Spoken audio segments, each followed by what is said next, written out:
And they said, "Who is this teacher who stills the minds of the rich and famous?"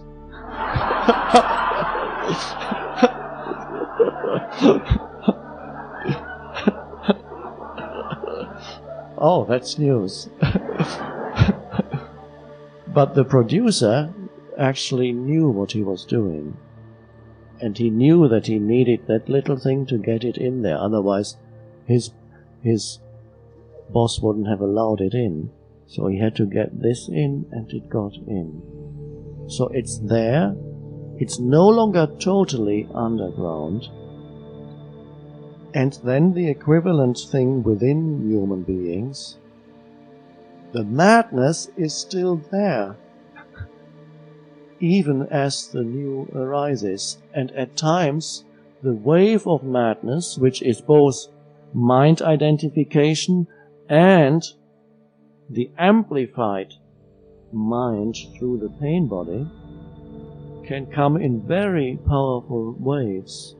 And you can feel, oh. And yet, there is a reason why this is happening. The transmutation is accelerating. It has to come up into the light of presence. The pain body cannot be transmuted if it doesn't come up into the light of presence. Now I'm talking about the pain body as if it were an entity, and it's a perspective on it. The pain body really wants to sabotage it to get food back from your mind. It wants to take your mind over again, so it comes up very strongly. But it doesn't know that there is a greater, larger reason why it's coming up, and that is because it needs to become transmuted.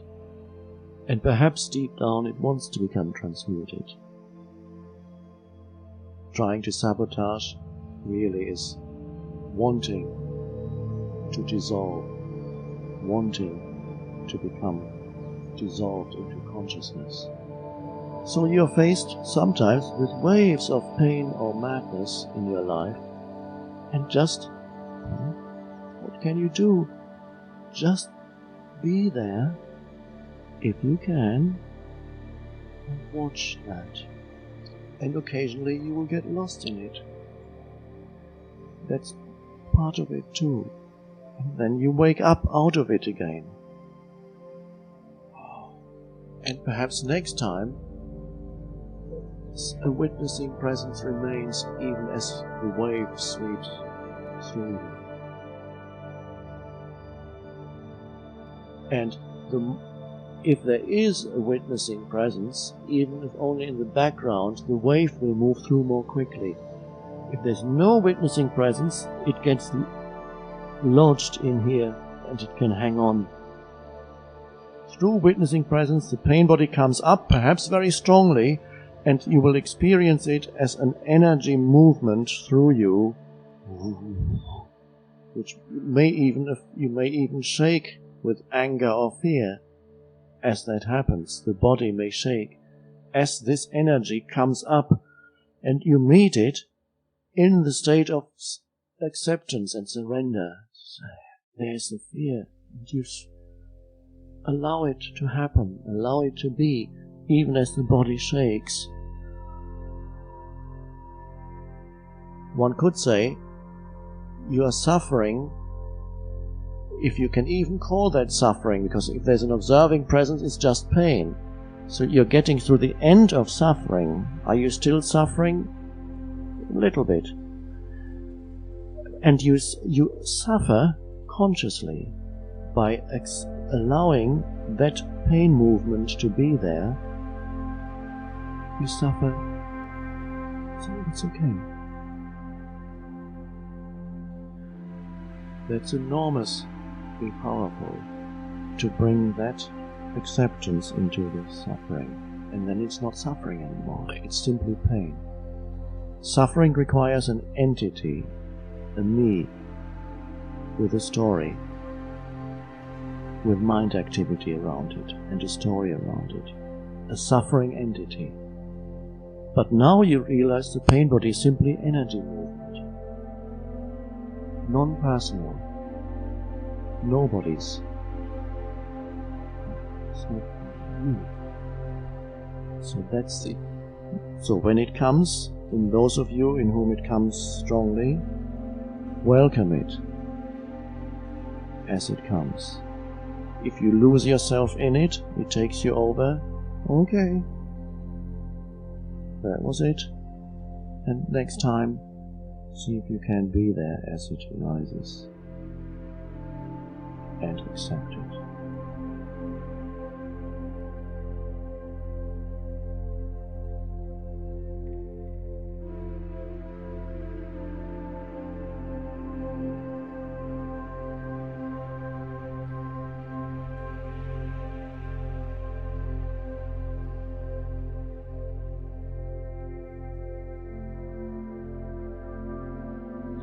Is it beneficial to the practice of being present to live in an ashram or monastery? If so, are there any you recommend?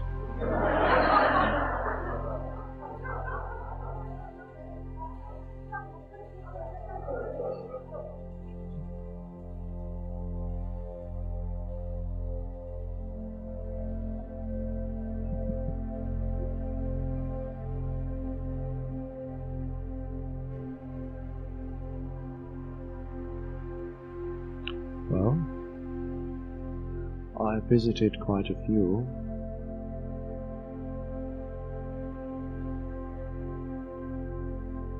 And everywhere they seem to be struggling with the same things, whether it's in the monastery or in the outside world.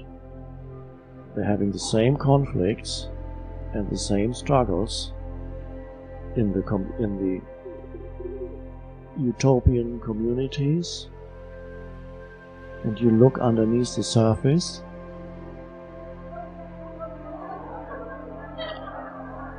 and you find it's the same as the board meeting in the corporation when they get together.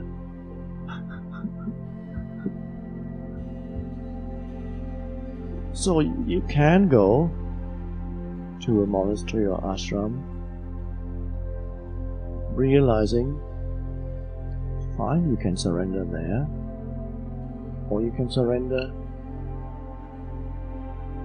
in everyday life as a householder. Surrender there. It doesn't really matter where you surrender. Of course, there are certain monasteries or groups where people come together in order to be present, with varying degrees of success. It helps to be with people who are also going through this transformation, entering presence. Sangha, to have a community. It doesn't necessarily have to be a place where you live, but to get together occasionally in the state of presence, either in stillness or listen to a talk that comes out of presence and then go into stillness, that can be helpful.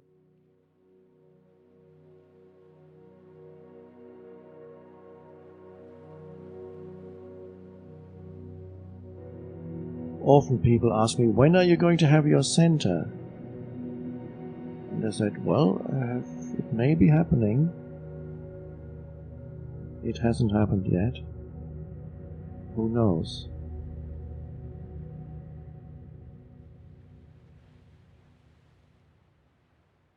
In any kind of organization, ashram, whatever it may be,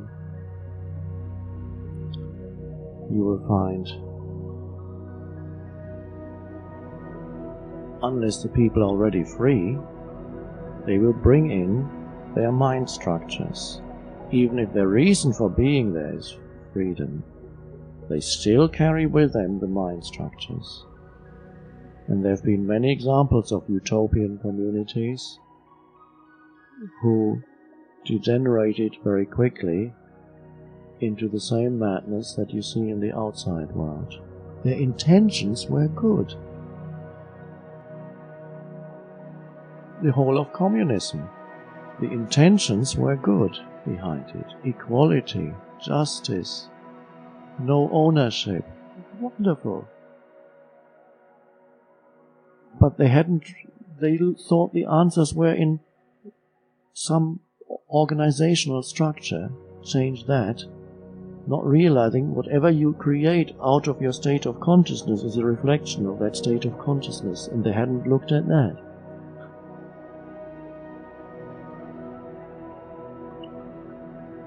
So communism, in order to achieve a better world, a future projection, first they had to kill about 10 million people in their own countries. In order to get their future, salvation was in the future. And the moment, the now, was a means to getting there. And if the now is a means to getting to a mental projection of future, the now becomes hell. And you can do that to yourself on a personal level, or you can do it collectively, if you as a group need to get to a future projection.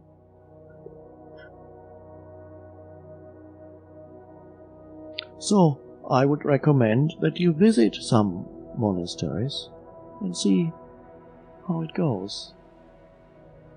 Visit, see how you feel there. Buddhist, whatever it may be, Hindu, Buddhist, Christian.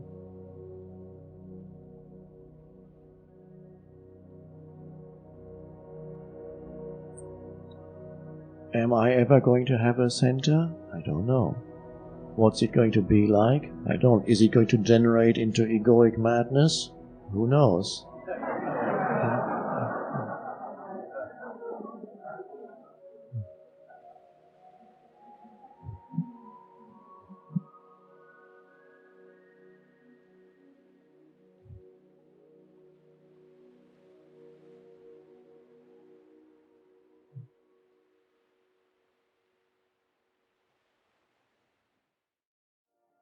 Surrender wherever you are. Wherever you are now is the right place for your practice of surrender. That is the primordial truth. Not seek a situation that is more conducive to surrender. Seek a situation that is more conducive. It may change. Your external situation is more likely to change if you surrender now. If presence arises now, then it's more likely to change. But to say the external change is a prerequisite for my practice, that is a fallacy. Wherever you are, whatever condition, whatever state, surrender to that.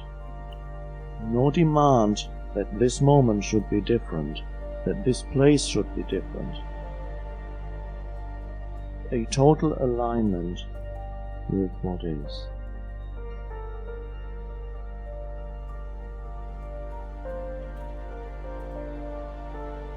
And then, who knows, perhaps suddenly an ashram grows around you before you know it, especially in India. This is easier to happen in India. You just need to sit under a tree, and if you are present and surrendered, of course there are many who pretend also, I know that. There are many who pretend because it's a living. They couldn't do that in the West, because whether you're real or not real, they won't recognize you.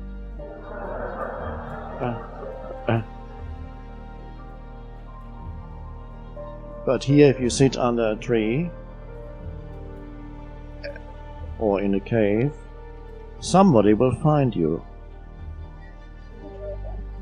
And somebody will know that, be drawn to you, to the state of consciousness that you embody, and they'll come with some food. And then 2 years later, somebody else will come.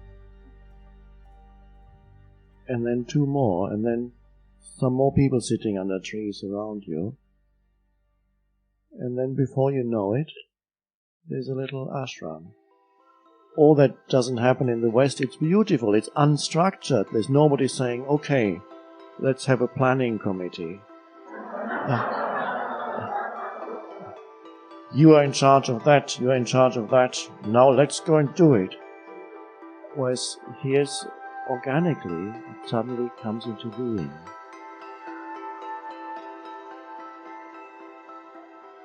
And that's beautiful. Less egoic intervention, not that some egos will get in there too, of course they will.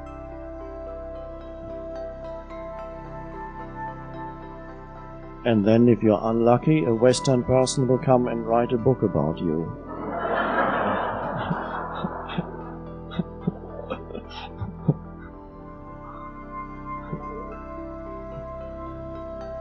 And then they'll transport you to the West, and then will the problems start. I'm joking a little. It is wonderful that so much of the essence of the spirituality of this country has spread now throughout the world. Beautiful phenomenon. This, like, India has been this, like a seed with, it's one of these seeds you blow, and all the seeds flow. And that's happened fairly recently, all very quickly, and that's part of that transformation. That ancient wisdom that was there, had been there for thousands of years, now it's flowing there, and it's still the same, and yet there's enormous intensity to it now because of the evolutionary stage that we are at on the planet. One could almost say all those thousands of years were a preparation, getting ready for this evolutionary transformation on the planet.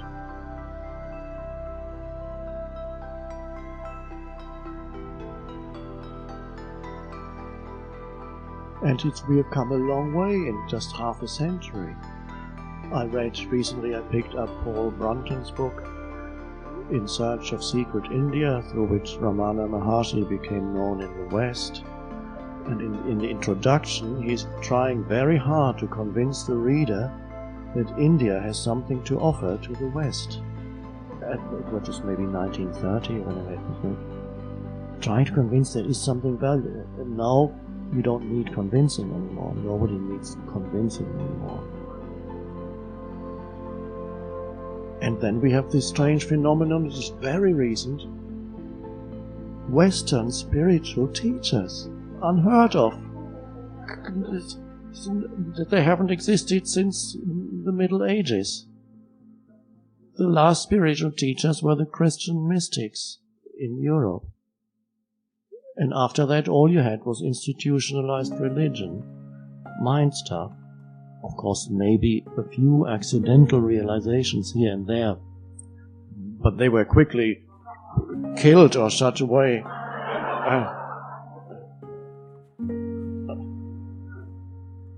And now it's appearing everywhere. It's Western spiritual teachers. In the West, it's still, you can't, spiritual teacher to many is a meaningless term. What do you do for a living? Spiritual. What's that? And yet it's growing. So, and that's, for many of them, the seed was here. We were seeded here. This teacher, to this form, it happened accidentally, but after that, I was drawn to certain expressions of Indian spirituality through Ramana Maharshi and Krishnamurti, and I realized through them what had happened to me. And there was a strong, immediate sense of deep connectedness, if not to say oneness. So then people asked me often, have you been to India? And then they were surprised when I said, no, I've never been to India. What? You haven't been to India? And you are a spiritual teacher? And I said, I carry India in here because India represents the inner dimension and the West represents the outer, one could say.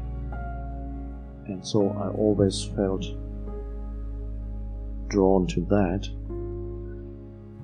I never felt really, not after the transformation, that feel like a Westerner. India is the inner. Not that it does not manifest also human madness that is universal on the planet. Of course you have manifestations of human madness in different forms here. That is universal. And yet it's the cradle of transformation of consciousness.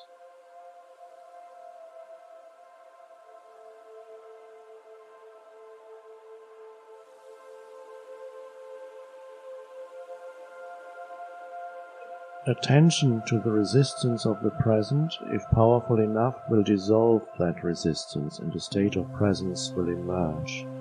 What will dissolve the central core of the self so that it doesn't create endless waves of resistance? Can we explore the nature of the realization that is necessary? What will dissolve the central core of self so that it doesn't create endless waves of resistance? Central. So what is the central core of self? The mind structures, the mind movements that are the mental image of me with its accumulated content, plus the pain body. The two in cooperation form the central core of self.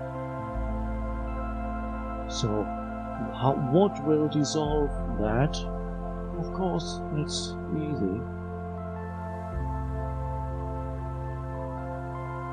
Surrender. Only now. Surrender. It's too easy, isn't it? It's too simple. Surrender to whatever form this moment takes. Then the self cannot survive in the state of surrender to what is. It's as simple as that. The pain body cannot renew itself when you surrender to the fact that there is a pain body. And so surrender, I'm not telling you from now on you need to be in continuous surrender for 24 hours a day.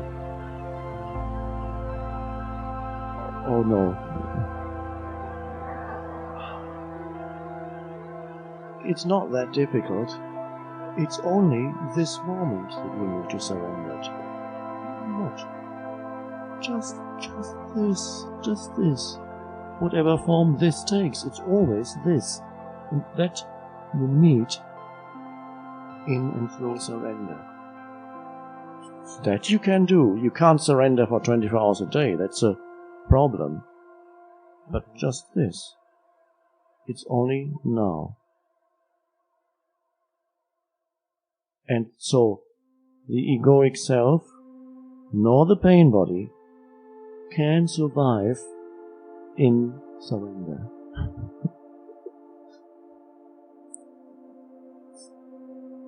And then the question may arise, well, how long is it going to take before the central core of self and my pain body have dissolved?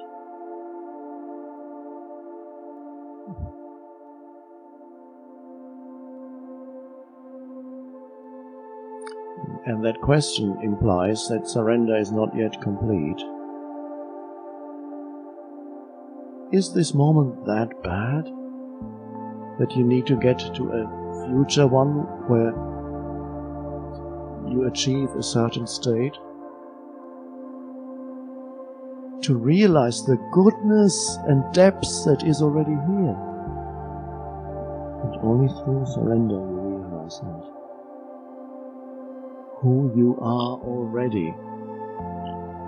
you are greater than in your wildest egoic dreams you could ever be. You are already greater than you could ever be, even if the wildest egoic dreams of achievement became realized. Now, already, you are that.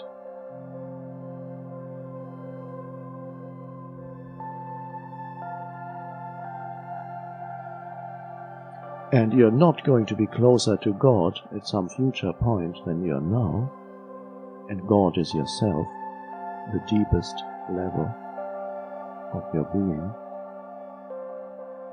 You are not going to get closer than you are now. You're already so close that you're not even two.